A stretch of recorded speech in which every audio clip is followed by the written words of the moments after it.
Kurdizan'ın sere satmalar kaptanı Roboski'nin katili, Soma'nın faili. Roboski'nin katili, Soma'nın faili. Roboski'nin katili, Soma'nın faili. Adil devlet hesap verecek.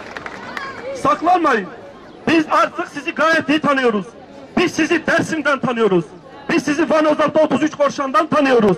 Biz sizi Sivas'tan, Maraş'tan, Çorum'dan, Gazi'denleri, katledilenleri, soykırıma uğrayanları, köyleri yakılıp yıkılıp yerinden yurdundan edilenleri olarak nasıl ki bir Rokobuski'de katlettiğiniz çocuklarla beraber rüyalarınıza girdiysek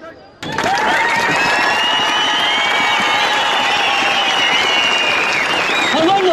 İstifa, hükümet, istifa, hükümet, istifa, hükümet. Tamam mı?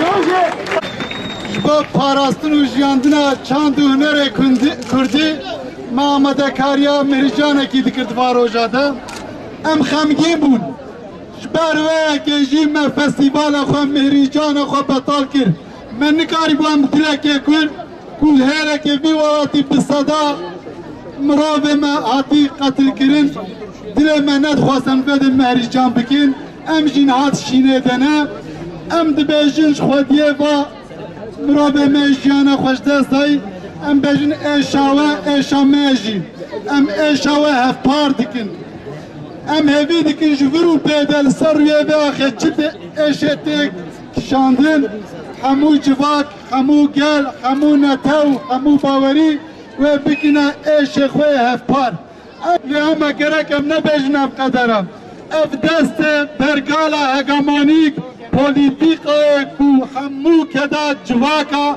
keda xwezayê keda mirova pêşkêşî sermayedara dikin ve politika ve girêdayî me qetiyam jiya em ji vê re nabêjin ji xwe hemû mirin emrê Xwedê em ji vê re nabêjin emrê Xwedê Erdogan her tim vê dibêje hestê miletê me bawermend suîstimal dike gelek kere me êdî êdî nirx tê wate nedeva gotina bêjin here ji wê de minafik êdiyan bo bawer nabin hûn qatilê vî gelîne ji vir û pêda em bawer dikin cepheya şîtiyê cepheya azadiyê cepheyê wek heviyê wel vî welatî xwartir bibe pêkoşîna me ji wê xwartir bibe me Merîcana xwe betal kir